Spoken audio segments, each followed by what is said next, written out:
All right, so here I am behind the wheel of my, I stress my, 2022 Ford F-150 Lightning XLT.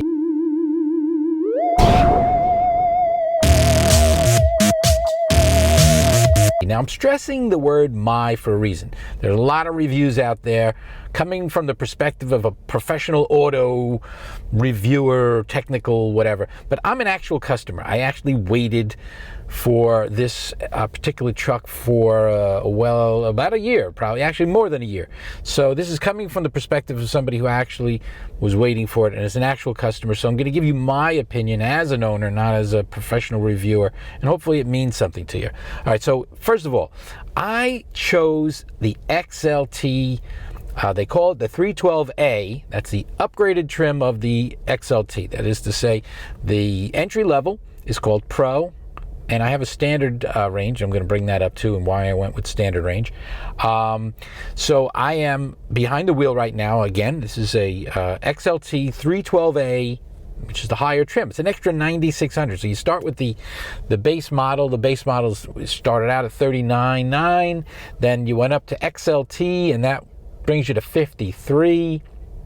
And then 53, you add 9,600 to bring it to where it is right now. And I could have went just about $4,000, maybe $5,000 more and gotten a Lariat, but I chose not to. And you may be wondering why. Well, what is it about that? They'd say, well, don't you want the other features the Lariat has? Maybe I might have, but I don't. And I'm going to go through some of those things right now. So first of all, why an XLT? Well, let me show you something here. Now, I can't even watch the screen here while I'm doing this, so I'm going to point my camera at this quote small screen. This is no small screen. This is a 12-inch screen. If this was any other car, a 12-inch screen would actually be pretty darn big. Well, there's my CarPlay. Here's my trip information, and I can switch through to a whole bunch of other things like maps and navigation and so forth.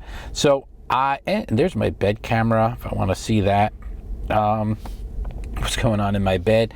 So I can do all these things here with this 12-inch screen. But here's something that's interesting. If I had bought the Lariat edition, the Lariat and above come with a 15-inch screen. Now I had, in the car I traded in to get before this, a 2021 I had a Mustang Mach-E, which is a beautiful car, except I needed a truck. Long story short, my F-150 from 2016 broke down and they couldn't fix it. So I decided while I was waiting for the Lightning to just drive something else. So I drove a Mustang Mach-E, and to me, that's a whole thing. And I'll have a video eventually on my reason for switching to electric in the first place. But that had the 15-inch screen in the middle. And what was frustrating to me is anytime I wanted to adjust something like the heat or the air conditioning or the seats, you had to slide your finger on the screen. Well, here's the thing you get when you get the lower priced XLT. You get real buttons down there. You have a volume button for your radio. You've got your station selection, your tuning. If I was on my audio and I was in, let's say, here, I could switch between stations with a dial on my Sirius XM dial, and I could do that. And of course, I'm not playing the music, by the way, because I once did a video and I had some music that played in the background, and then they flagged it as a copyright thing. So I'm not going to play any music here, at least not this kind of music. So I get real dials, I get real buttons, and I get the touchscreen. So I get the best of both. I can do things with the screen. I got all those options available to me. To me, 12 inches is more than enough, but I can adjust the heat and air conditioning without worrying about whether I'm in forward or reverse, whether the screen is occupied. I can change my seats, my heat on my seats, 1 button, 2 button, 3 button, which is the way it always was on a Ford. There's my heated steering wheel, my rear heated thing, the air conditioning controls. I have dual climate. I could adjust the fan by just simply pushing this button here and getting more or less fan, putting it on auto, and, and so forth.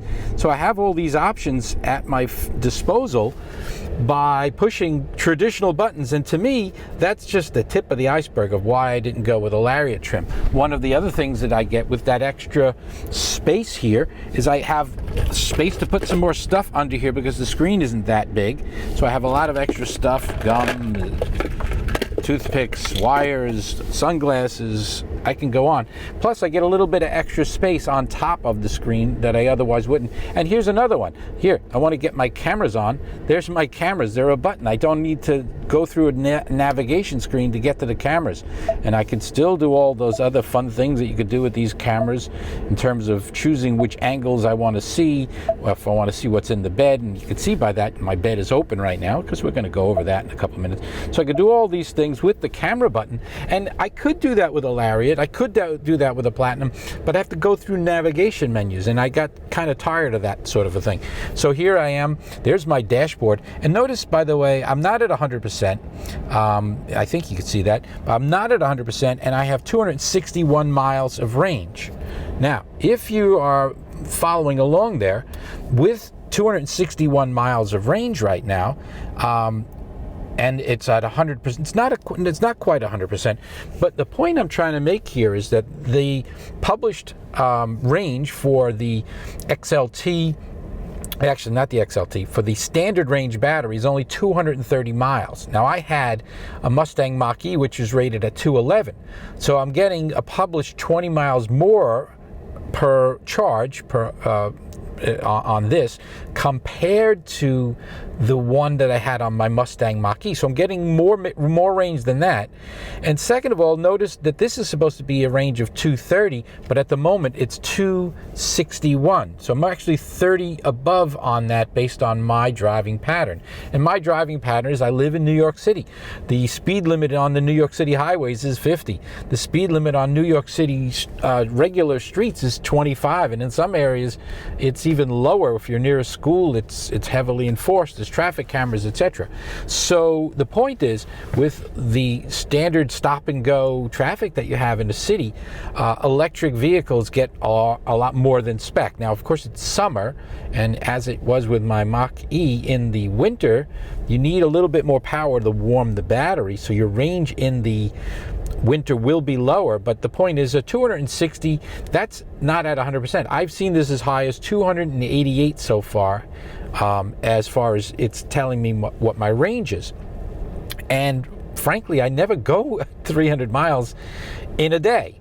And I know there's a lot of people who are new to EVs and they have all this range fear. But let me tell you, the range fear is only applicable if you do a lot of driving in one long session on a regular basis.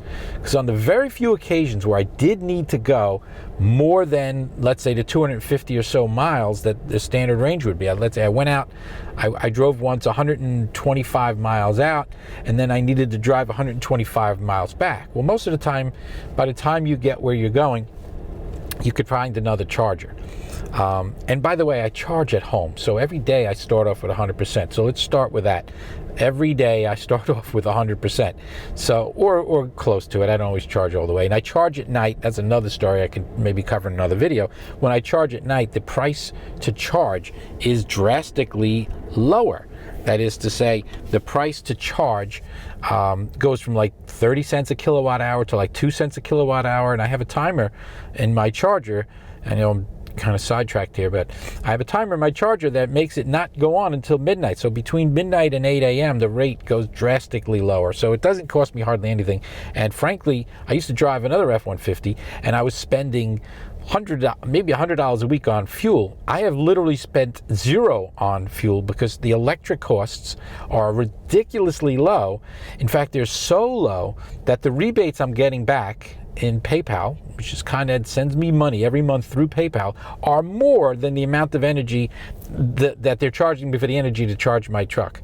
And it's been that way since my Mach-E. If I've used through, and I'll show maybe screenshots of this, if I've used, let's say, $40 worth of energy that month for charging my vehicle, I get, let's say, $60 back So, which is great. By the way, as I'm recording this, I really should show you what I'm looking at right now. Look at these adorable things. There's a line, literally a line of geese walking into a pond over there. Anyhow, I get distracted sometimes too easily. So the point is the energy consumption, I'm saving. So some people say, oh, well, you spent a lot on the vehicle. Your EVs are too expensive. Well, they're not too expensive, because whatever you spend on your EV, you're saving it in fuel drastically. And of course, I was spending almost $100 a week in fuel when fuel was under $2. As soon as it hit $4 or more, I was way ahead of most people as far as my monthly costs to have this thing. So so let's go back to, again, features of this. So we're talking 260 miles of range. On a trip like that, you may stop. The dashboard will tell you. It'll say, oh, you want to make this trip back and you only have 150 miles left, stop at Wawa for 11 minutes and then continue. So it's really not hard to just go anywhere you want and not worry about running out of power. All right, so that's that. So let's just talk about other features of the XLT that are also my favorites. Here's the other thing. Look at the seat. It's a beautiful seat, and of course it's reclined a little bit because my nephew likes to sit that way. But this seat here is cloth seats. I know it sounds crazy, but I like the feel of a cloth seat. And if I had gone up another $5,000, I would have gotten leather seats and no choice to choose cloth. So that's a plus for me. The other things that are in the XLT, this side panel, I happen to like the look of that. It looks like a denim-y look. This trim, I'll get a better look in the light. It looks like a denim look. This here, but it's actually like a vinyl, and it's stitched in nicely. Everything about it is great. This particular trim also has power seats all around on both sides, passenger side as well. I also opted to not get the standard fabric rug. I went with the rubber. So it's actually a substitution. I had them remove and not give me the factory carpet, because I didn't want carpet. I wanted rubber. So I get those mats there, and in the back, look at the mat here. In fact, here's another thing I love about this. You have space under the seat, not just XLTs, but I love that. But look at this nice rubber mat I have over here, and it does go underneath the seat there. And really cool thing about this is the ridiculous amount of legroom you get in this truck. Like, I'm going to get into the back seat here, and here I am in the back. Look at how much space I have, and literally it's more than a foot. My legs could be laying out. Look at the amount of space I have back here. In the back, we've got the 12-volt jack, which I never use.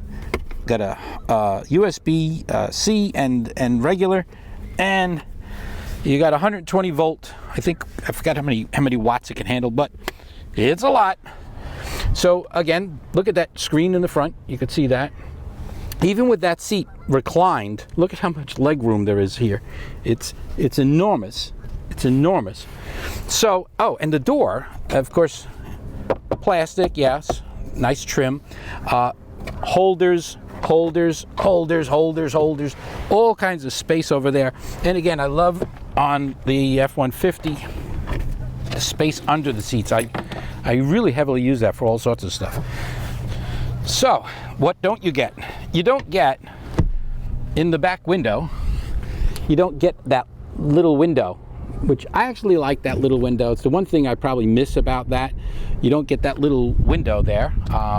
You get one, solid piece of glass. I'm not thrilled with that, because to be honest with you, it's one of the few features that I'm missing, because when you don't have that sliding window and you're driving fast and open a window in the back, you get a lot of noise, and that little window helps. But so far it's been good. I haven't had a problem with that. So one of the things I do get with the upgraded package that I did order is, and by the way, I upgraded to a bed rug. It's about $100, and that is really thick, and I could sit on that or kneel on that, and it doesn't hurt my knees. But I get this. And by the way, you get this feature, which is not in the Pro, but it is in the other XLT. It's a quick and easy way to open the tail and climb aboard, which is great. So you get that, which is good. And let me go down here again. And here's the other thing you do get with this particular trim. You get the 240 volt, that's 30 amps, which is the same, by the way, as you would get if you had a generator. Like, let's say you have a generator and you plug in a generator. That's a 30 amp round 240 volt jack. So it's the same jack here, which basically means you could use your F-150 as a generator to power a house, an RV. You could use it to charge another EV. Got lots of lights and cleats and stuff. I did upgrade to a Gator. It's a Gator roll-up cover. Currently it's rolled down. I'm going to put this here back. So I'm putting that back. One of the other upgrades by going to the 312A that I love is a power lifting tailgate. Love, love, love the power tailgate option. To me, it's essential. You get the same suspension. You get this these larger 20-inch rims. To be honest with you, I would rather have the rims that are on the Pro model, which are about 2 inches smaller, which it sounds weird. Why would you want smaller rims? Well, smaller rims means you can have fatter tires, which are a little more comfortable for certain types of terrain, a little more air, if you want to think of it that way. So to me, that's something I wouldn't mind having, but they are beautiful and big and nice. You have the independent suspension, same suspension on all of them. You could possibly see from here the spare tire, which is, as far as I know, it's not a full-size spare, but it's by no means a little donut. The other thing, again, for the upgraded trim, we get power seats in the front as well, and there's that leaning back I told you about. So this is, and again, this is not necessarily to the XLT 312A, but all F-150 Lightnings have extra power. Actually, you know, that my old 2016 had outlets in the front too, but of course we have outlets coming out of every possible place. There's a 12 volt, there's USB down there in the bottom again. We do have, as some of you may have seen in other videos, the ability to push this down. Why would you push that down? You're probably saying, why would you push down the stick shifter? Well, that's because you can create a little workspace there, which is kind of cool. A little workspace, which, by the way, I don't actually use it as a workspace. I use it to eat, so I put food there.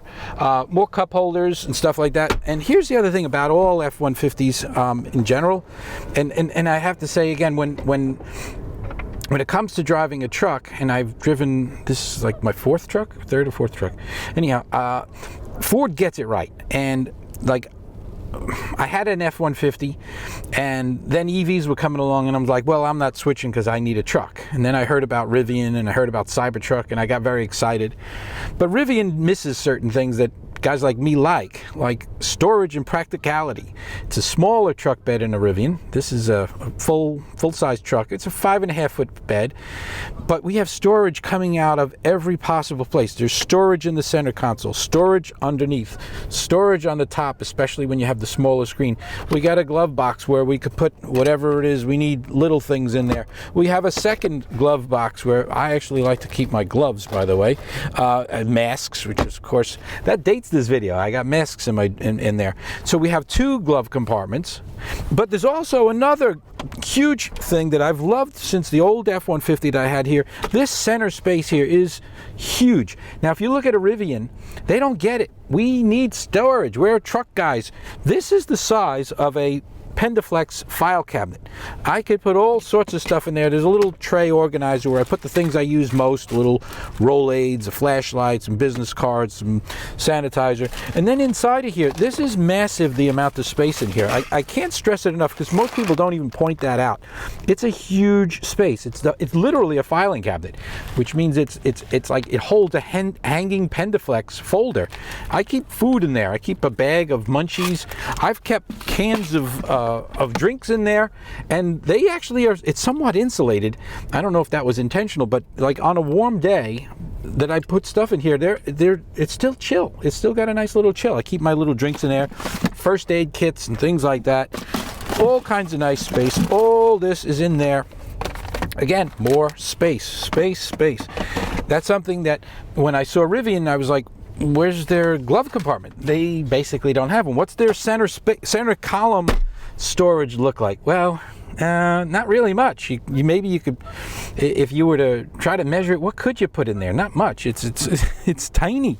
This is not tiny. Cup holders, cup holders, cup holders, cup holders, door cup holders, more holders, bottle holders, bag holders, and of course, as probably many of you have seen, if you're familiar with the F-150 Lightning, one of the best features of this darn vehicle is right here under the hood. Look at that.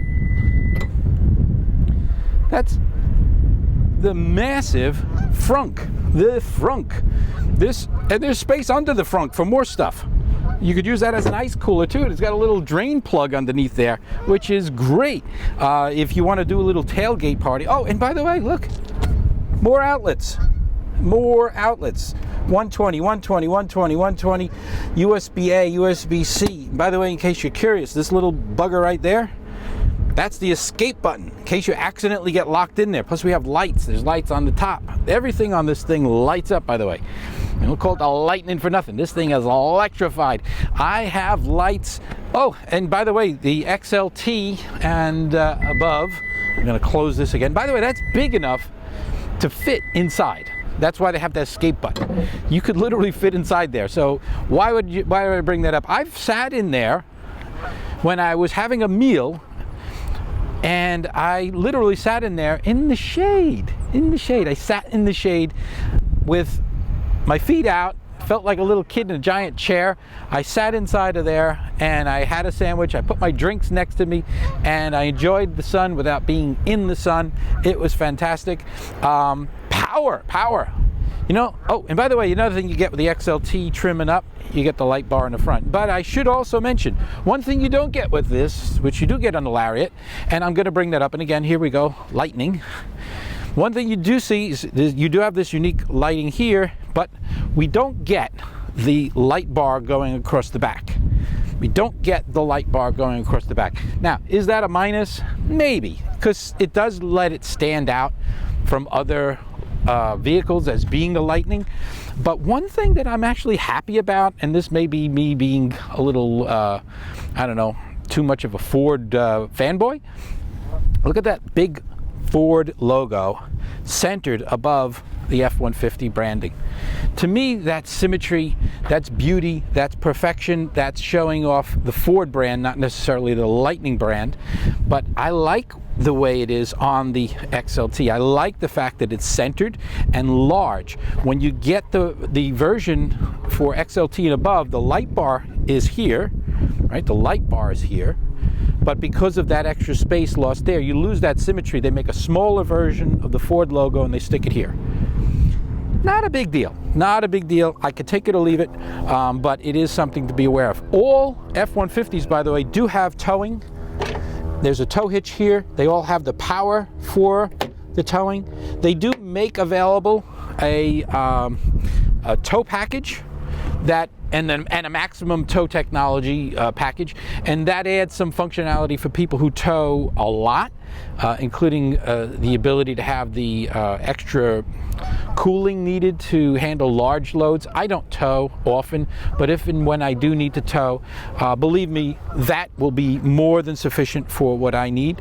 One thing that's also cool about this here is you got a unique little badge for the Lightning that is unique to Lightning. There are sensors all over the place. They're on the bumpers.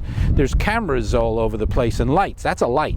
There's a camera above the bed, so you can see inside the bed. There's a camera under the tailgate. And what's kind of cool about that is I had an old F-150 that did have a rear-facing camera, like all cars made today do. But in the case of the